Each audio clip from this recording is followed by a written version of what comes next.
Bismillahirrahmanirrahim. Syekh memberi wejangan kepada murid-muridnya. Wahai orang fasik, takutlah kepada firasat seorang mukmin. Jangan memasuki ruangannya sementara tubuhmu berlumuran maksiat kepada Allah. Karena dengan cahaya Allah ia dapat melihat apa yang terjadi dalam dirimu.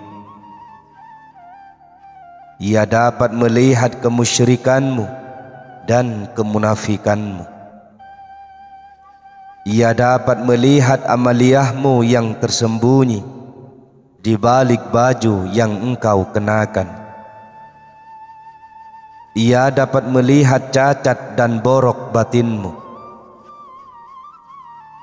Siapa yang tidak bisa melihat orang yang berbahagia, ia tidak akan berbahagia. Engkau ini pandir dan selalu bergaul dengan orang-orang pandir. Salah seorang muridnya yang merasa belum bisa melihat batin orang seperti yang disebutkan Syekh di atas bertanya, "Sampai kapan kami tak dapat melihat?" Syekh menjawab, "Sampai engkau berobat kepada dokter dan mengetuk pintu rumahnya, berprasangka baik kepadanya, membuang jauh-jauh dari hatimu segala prasangka buruk kepadanya.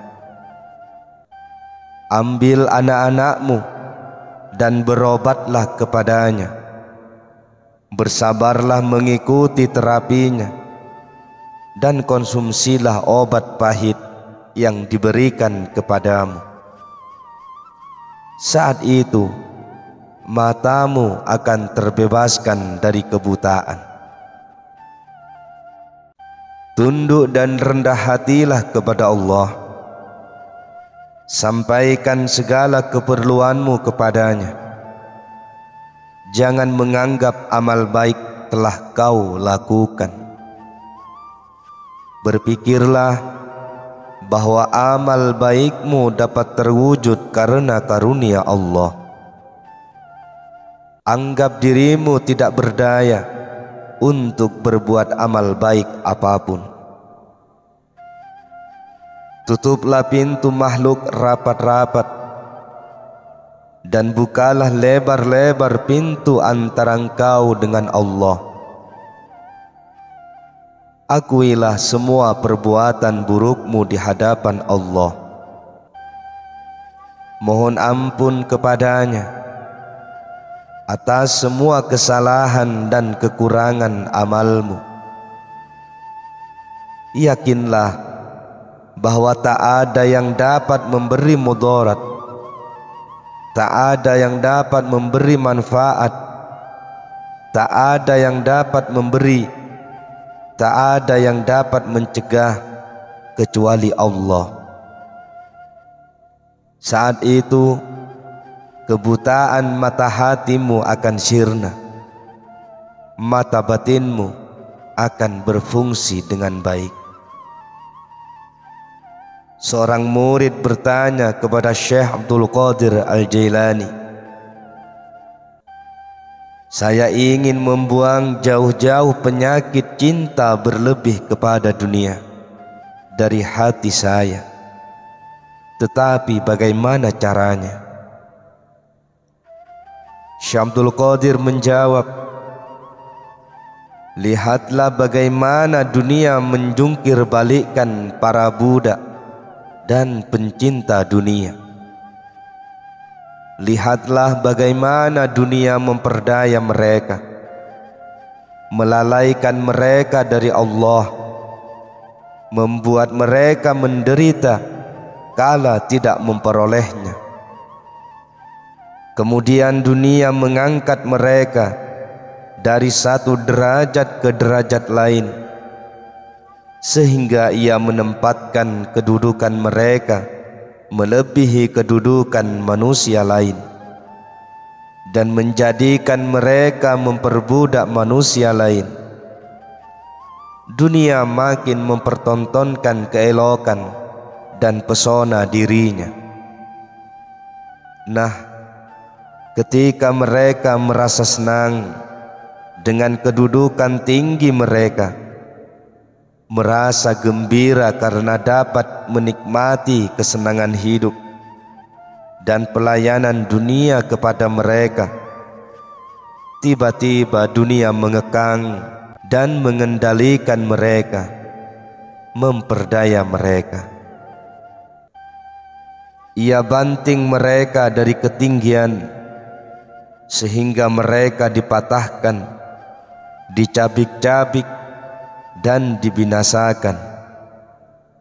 Sementara dunia berdiri menertawakan mereka. Dan iblis pun ikut tertawa bersama dunia di sampingnya. Itulah yang dilakukan dunia terhadap banyak sultan, raja, dan orang kaya sejak Nabi Adam alaihissalam sampai hari kiamat nanti. Dengan cara demikian, dunia mengangkat lalu membanting, memajukan lalu memundurkan, membuat seseorang kaya lalu melemparkannya ke jurang kemiskinan, menyeret orang kepadanya lalu menyembelihnya. Sangat jarang orang selamat dari tipu daya dunia. Sedikit sekali orang yang mampu menaklukkan dunia, sementara dunia tak dapat mengalahkannya. Sedikit pula orang yang diberi pertolongan menghadapi bujuk rayu dunia dan diselamatkan dari kejahatannya. Yang dapat selamat dari kejahatan dunia hanya orang yang mengenalnya dan amat berhati-hati menghadapinya, terutama tipu dayanya. Bila engkau, wahai penanya, memandang cacat dan aib dunia dengan mata hatimu, insya Allah engkau dapat membuang jauh-jauh penyakit cinta dunia dari hatimu.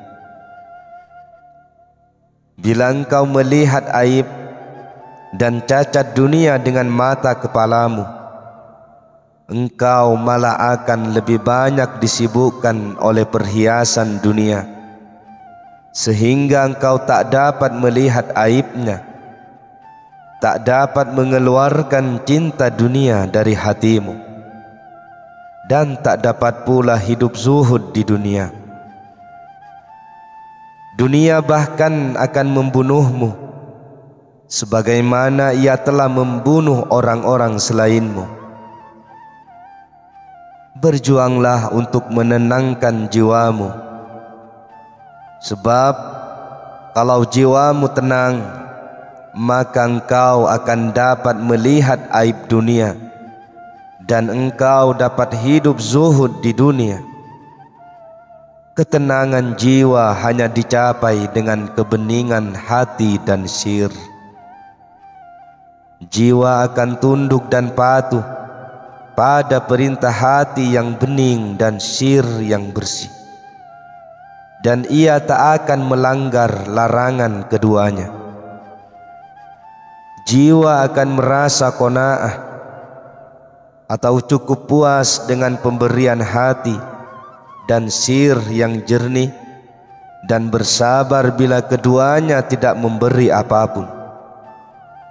Bila jiwa telah tenang, maka ia merasa tentram dengan hati, dan engkau pun bakal lihat mahkota takwa bertengger pada kepala hati, dan pakaian dekat dengan Allah dikenakan kepadanya.